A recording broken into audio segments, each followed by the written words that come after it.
Nous allons l'appeler Aïssatou. 15 années se sont écoulées et pourtant ses souvenirs sont toujours aussi présents, aussi douloureux. Les faits se sont déroulés dans sa maison qui servait de quartier général pour les amis de son frère. te gëm naa ni fii ba may sàngoo surtout mu ko mos a fàttal xamuñu suñu kër ñoo nekk boo xamante ne ñoo ñeme yaatal ñëpp te dama am ñaari mag yu góor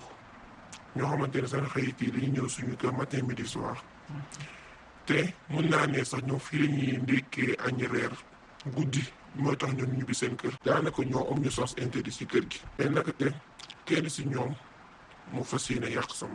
Un samedi où tout semblait pour le moins normal, la vie d'Aïssatou a pourtant basculé en l'espace de quelques heures, ne se doutant pas une seule seconde des mauvaises intentions de son supposé frère. Dañoo amoon mariage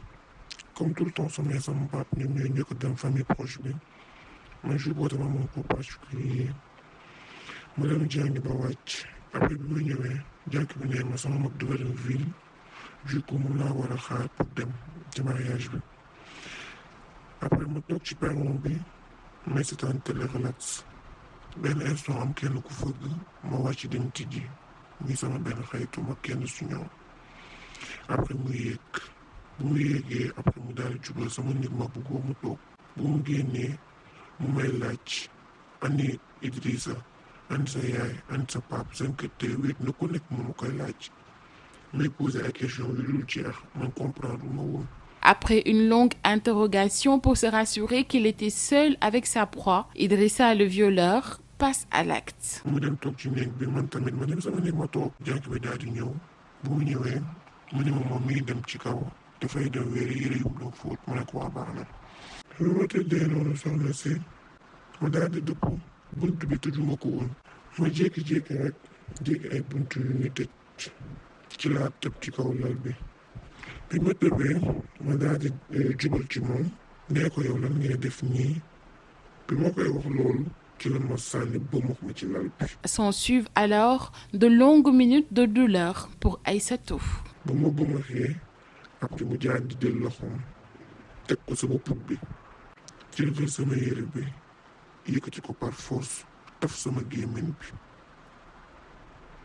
mu tafee sama gémmiñ bi ma jékki saay commencé sentir benn affaire buy dugg di génn taf na sama gémmiñ def na lu ko neex yuuxu naa def naa lu ne mais kenn dégg ma ci la pare menacé ma ñeem su ma waxee kenn dara dina ma rey dóor ba ma dee tëdd naa di jooy mënuma bouger mënuma def dara soxna si tëdd naa ay 20 minutes mënuma def dara mi jékki saa jànk bi daal di ñëw dégg samay jooy bu mu déggee samay jooy nag ci la ñëw gis lal bi yëpp takk deret kii dafa yàq sama àdduna. Forfait accompli, Idrissa menace alors sa victime et s'enfuit. Quelques semaines plus tard, la police met la main sur lui. Il écope de 4 ans de prison dont 2 ans ferme, une peine qui sidère Aïssatou. toog nañ 2 semaines gisee sama xeetu ma gi def jëf ju bon ci 2 semaines nekkata dafa daw kii dugg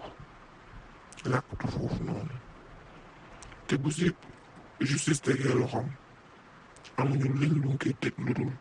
4 ans mais 2 ans kese la jot tëdd après ñu ko gracier mu génn soxna si nañu wonte dëgg justice Sénégal du dara et moi dans tout ça man maay perdante bi man la ñu violé yàq sama àdduna. Son viol n'aura pas été sans conséquence. Pour en rajouter à sa douleur déjà si intense, Aïssatou contracta une grossesse. 3 mois après gisuma samay règle te ma yaay yóbbu ma si médecin bi ne ko dama ëmb xale bu am 15 ans fas yéene am doom te may soxna si li fan laa ko doon waxee ci kër àdduna.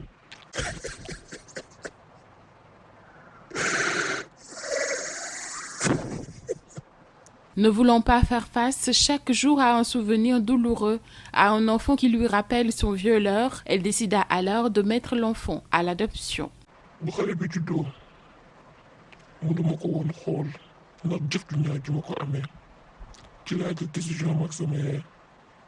ñu jël ko yóbbu ko pouponnière pour ñu garder ko foofu. mun naa ne jamono ji ñu toll nii man loolu laay rëccu parce que xale bi deful dara. j'avais pas le choix moo tax parce que xale bi mu juddoo nangu ma ko woon sax xool tellement jëf ju ñaaw ju ma ko amee moo tax. À la question à savoir s'il y avait une loi qui lui permettait d'interrompre volontairement sa grossesse, quelle serait sa décision? Elle répond: jamono jooju nag dinaa ko def benn dinaa avorté. ma gardé woon xale bi boobu ba léegi parce que dama xamoon ne que loi bi dafay tere avortement te ba ñoo yoon tamit teg ma loxo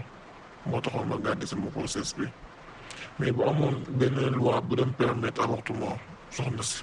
pour wax dëgg rek yàlla tax dama ko naroon a def. Depuis son viol, Aïssatou n'arrivait plus à accepter des hommes dans sa vie. Elle n'a ni mari ni enfant à la maison. Elle continue à vivre un passé douloureux, mais secrètement, elle espère une vie meilleure pour sa fille. Kenn su ñëw après mu yéeg bu mu yéegee après mu daal di jubal sama nit ma bëggoo mu toog bu mu génnee mu may laaj ani Idrissa ani sa yaay ani sa pap seen kër te wéet na ku nekk mu koy laaj may posé ay question yu dul jeex man comprendre ma woon. Après une longue interrogation pour se rassurer qu'il était seul avec sa proie, Idrissa, le violeur, passe à l'acte. mu dem toog ci néeg bi man tamit ma dem sama néeg ma toog jànk bi daal di ñëw bu mu ñëwee mu ne ma moom mi ngi dem ci kaw dafay dem wéeri yére yu mu doon fóot mu ne ko waa baax na. bi ma tëddee noonu soxna si ma daal di dëpp bunt bi tëjuma ko woon ma jékki-jékki rek jékki ay bunt yu ñu tëj ci laa tëb ci kaw lal bi. bi ma tëbee ma daal di jubal ci moom nee ko yow lan ngay def nii bi ma koy wax loolu ci la ma sànni bëmux ma ci lal bi. S'ensuivent alors de longues minutes de douleur pour Aïssatou. ba ma bëmaxee après mu jaar di jël loxoom teg ko sama put bi ci la jël sama yére bi yëkkati ko par force taf sama gémmiñ bi mu tafee sama gémmiñ bi ma jékki saay commencé sentir benn affaire buy dugg di génn taf na sama gémmiñ def na lu ko neex yuuxul naa def naa lu ne mais kenn dégg ma ci la pare menacé ma ñeem su ma waxee kenn dara dina ma rey dóor ba ma dee tëdd naa di jooy tëdd naa ay 20 minutes mënu ma def dara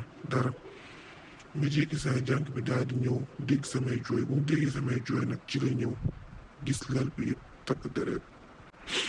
kii dafa yàq sama àdduna. Forfait accompli, Idrissa menace alors sa victime et s'enfuit. Quelques semaines plus tard, la police met la main sur lui. Il écope de 4 ans de prison dont 2 ans ferme, une peine qui sidère Aïssatou. toog nañ 2 semaines di seet sama xaytu ma gi def jëf ju bon ci 2 semaines nekkate dafa daw kii dugg làkkatu foofu noonu te bu si justice tegee loxoom amuñu liñ lu ngi koy teg lu dul 4 ans mais 2 ans kese la jot tëdd après ñu ko gracier mu génn soxna si nañu waxante dëgg justice Sénégal du dara et moi dans tout ça man maay perdante bi man la ñu violé yàq sama àdduna. Son viol n'aura pas été sans conséquence. Pour en rajouter à sa douleur déjà si intense, Aïssatou contracta une grossesse. 2 mois après gisuma samay règle sama yaay yóbbu ma si médecin